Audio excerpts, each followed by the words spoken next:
Is 4 Rax Reaper not possible anymore? Let's see if I remember this. There we go, and we have... Oh, wow, so good. We have 1-1. Oh, man, yeah, base trade is actually casting games. Okay. Cool. So, in the top left corner. Aha, we're beating them in viewers. Haha. Nice! Sorry. In the top left corner, in the teal trunks, we have... Oh, why do I say trunks? In the teal pieces, whatever, teal units, color thingy. We have LuckyGnom from Team EST, whatever that stands for. You want to take the next? No, you're answering chat.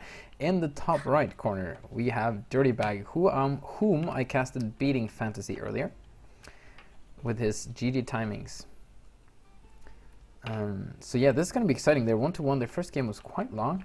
Not as long as I thought it was, because they actually had gone into game 2, and I thought they were still in game 1. We're on the classic terrain of fighting spirit. Hey, Zepius. What? I love TVT. You do love TVT. So fun. Dude, crazy stuff happens. Even when I watch Brood War TVT, like, I'm seeing people go, like, Goliath tank into, and like his opponent has gone Wraith, right? And then he'll switch into Wraiths and kill all of his Wraiths, and he doesn't have an armor yet, so he's got, like, no answer. Ah, I love it. Also, but this matchup is so crazy, because we have dropships that can pick up siege up tanks. We have Banshees that are a much better ground attacker, but they are weak to air units, and then, you know, the Vikings can mix that up. Just the afterburner on the drop ships, so it makes it a little more drop focused, similar to HOTS in that nature compared to Brood War. Just so much fun stuff. I love the Game Hearts interface. Oh, you can still get all the stuff that you wanted to get, but it's so much better. Okay, sorry. Oh, okay. Oh, hang on. Just gotta do some stuff real quick. Well, you can see on the stream what I gotta do.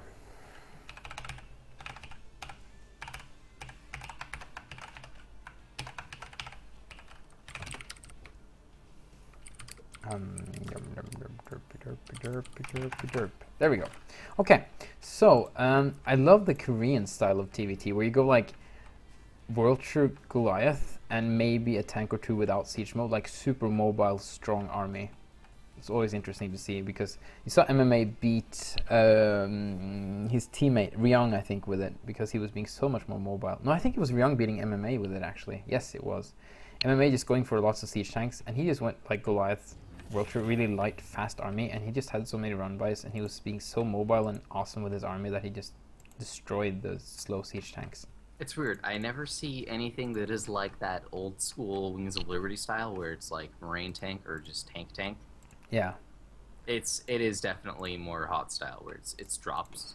You get your drop ships, and they are the critical component of your army. In TVT especially. Yeah, you rarely see siege tanks even moving without drop ships. It's crazy. Where they're just like sieged up in one spot.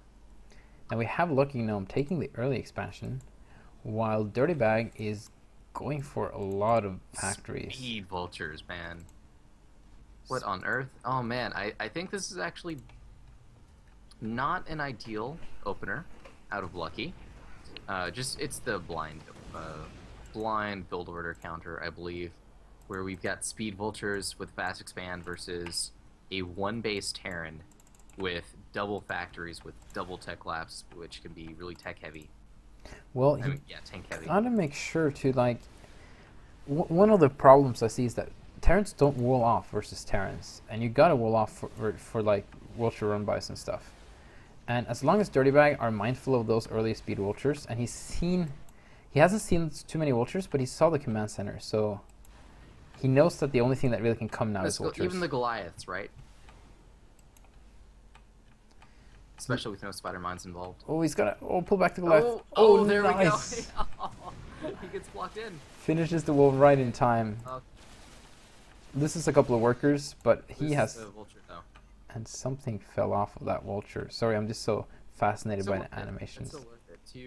Two workers denying some build time on that supply depot and some build time on that command center for the cost of one vulture.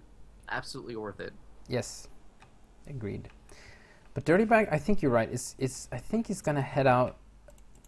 He's gonna have the tech advantage, at least the army advantage in this game, but or at least the information advantage. I don't know, some kind of advantage.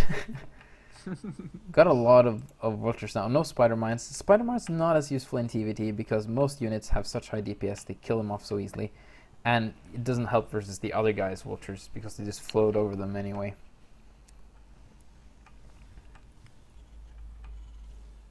We do have spider mines coming out. Man, this is a very vulture heavy style. Yes, he's got siege mode actually up as well, so he can defend himself with a couple of siege tanks, but he's focusing on those vultures as his aggressive units. Lots and lots of Goliaths from Dirtybag. Okay. He got away pretty easily. Like, I felt like Dirtybag, he was going to get some siege tanks out, maybe do some fast aggression. That didn't happen. He actually just played really, really safe, where LuckyGnom's Gambit, I think, succeeded a little bit. Getting that expansion up a little bit earlier, getting the faster drone count, getting that faster geyser. So he's a slight bit ahead. Yes. Dirtybag has the stronger army, I would say, right now. Like, I think Dirtybag could put on a little bit of pressure. He doesn't have to, like, he can, like, start sieging up the natural of LuckyGnom with ease. He just has to be really careful about the vulture run-bys and make sure he walls himself in. For him to actually get use out of it, though, he'd have to put a wall up to make sure he's safe from that vulture run-by. Those vultures are keeping him pinned back in his base at the moment. Yes. Okay. Oh, we're gonna have 2 dropships. So he's actually gonna just ferry his troops over. Yeah. Instead, put aggression down that way. I like that. I would actually like to see a Banshee out of Dirtybag because LuckyGnom is going all like. Yeah, he's got no vulture. Goliaths. Yeah, now it's got a couple of Goliaths now, but not too many. I love how every Goliath has a different style. Almost, not every, but. Don't tell Base Trade. He'll start a 10-minute rant about it. About what? About the Goliaths having different decals. Oh, is that bad? For some reason. I've seen, like, watching his stream, he'll talk about the decals and the Goliaths for a good 10 minutes. It's kind of like watching my stream and listen to me times. rant about maps and aesthetics and doodads and stuff. Oh God, you were awful about that. Yeah. Look at all the ice here that's coming out of the cliffs. It's beautiful. Oh man, all these mines at the front, but the play is going to be coming from over the water. It's going to be in the form of a dropship. Both players are being really, really careful. Yes. You can definitely say that. This is the last game in a best of 3 and they're 1-1 and they want to just play their macro game, be comfortable, not Neither try wants to drop anything to a failed attempt at something. If you look at their APM for a second, LuckyGnom is a high APM player, man. He's currently up at 300 APM. That's really crazy. Dirtybag has found a matching opponent here, I feel, and he really has to use all his skill to beat him here. Okay. This is Dirtybag's Gambit, though. Notice how he stopped making workers at his natural for quite a bit compared to his opponent, where his opponent's already at 21. He's at max saturation. Dirtybag has just been making troops getting the Doom drop ready. Wow. This is kind of risky. Yeah, it is risky. Oh, and he's going to be spotted by the barracks. He's even moving the barracks. Is he? Oh, he should afterburner at this time? No, he's going to abandon. Well, I like this decision by Dirtybag, actually. Gonna get the barracks. Hey, you know... I feel like he could have made something happen if he just jumped in, you know, like ignited. Well, it's so risky when you know it's spotted, though. It's so risky. And I like how he didn't use the afterburner there. You want to use the afterburner in case you get in a bad position. I want to get out. Ooh, oh no, he doesn't know the mines are there. I think he knows now. He does. He's just going to drop right in the natural, and he has superior numbers, so he should be just fine. Oh, there's a lot of spider mines going off, though. Ooh, the spider mine's actually helping out a lot there. That was interesting. That was interesting to say this. But actually, I like this. Dirtybag is using this opportunity to move out on the map a little because he basically sent all of his LuckyGnom's forces back. The problem is the spider mines. Yes, he's got to scan and be very careful when moving out. Like, the spider mines are actually halting any, like, really, really fast aggressive push coming out of Dirty. And if that were to come, he could just take down that 12. Yep. And actually, yeah, LuckyGnom getting the expansion here, and Dirtybag is not. I'm so used to Dirtybag playing versus Hyder. So this is going to be I guess he's just going to try and drop that base, but... Did someone say drop the base? But that's going to be difficult. Oh, no, you know, trying to get a vulture drop in there. It's going to probably lose the drop shape, but he gets a couple of vultures out. And at the same time, Dirtybag is dropping the third base. Ooh, Dirtybag not reacting, losing a lot of SCVs here. But he's going to force the LuckyGnom to lift up his third base, though, so that's nice. Is he going to notice? Okay, he notices. I mean, he was already down on workers. 14 workers killed for LuckyGnom. He stopped production of workers. He's got 37 SCVs still, which is a healthy amount for 2 bases. I know, but his opponent is still ahead in this regard. Yeah, that attempt, I mean, not attempt, he succeeded in denying that third, was great. And now he's got a really strong position at that third. Oh, I really want him to... He could push forward. Yeah, LuckyGnom sees that all his units are on low ground, and Dirtybag could have just run him over there, so he smartly pulls back. Dirtybag should actually expand to this position. And just slowly move his way towards LuckyGnom's natural. Vulture drops on the tanks. Bombs one of the tanks. Misses one completely. Is that sign about to fall off? Look at that. It's interesting how Splash works compared to Brood War. Mine's were drops were a little bit like bombs, you know? Zealot bombs, vulture bombs were a little more effective in Brood War because the AoE originated from the side of the unit instead of on top of the unit. Also, but they are more effective here than they are in StarCraft 2 because of overkill. Like, all the tanks will shoot at something that's dropped, not just the one you need to kill it. Oh, this is a well-placed Marine. He's going to know the command center is about to get floated over there. Actually gets a kill on that Marine. Oh, that's awesome. So yeah, LuckyGnom abandoning his hope of taking this expansion and is rather going for the 9 o'clock, while Dirtybag is taking the 3 o'clock at the same time. And yes, I had to turn my head and look at the watch as I was saying that.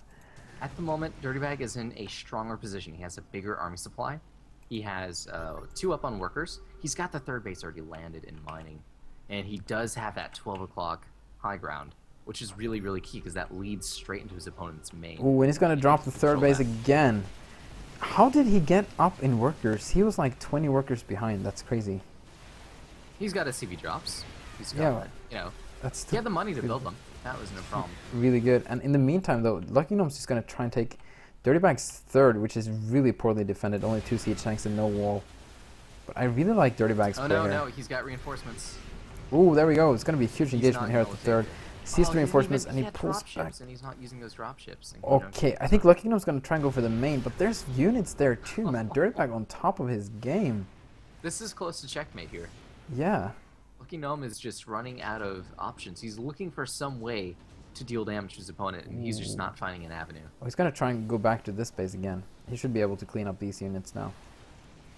Oh, LuckyGnom's army and his expanding is getting zoned out pretty hardcore. Still no, like, Banshees or Vikings. I would have liked to seen a couple of Vikings at least to try and pick up some dropships. He does take the 12. So he's finally got a third. Well, he's got to be secured first. I wouldn't... We got a huge drop coming from Dirtybag, actually. Up there. Oh, but there's 5 dropships incoming, though.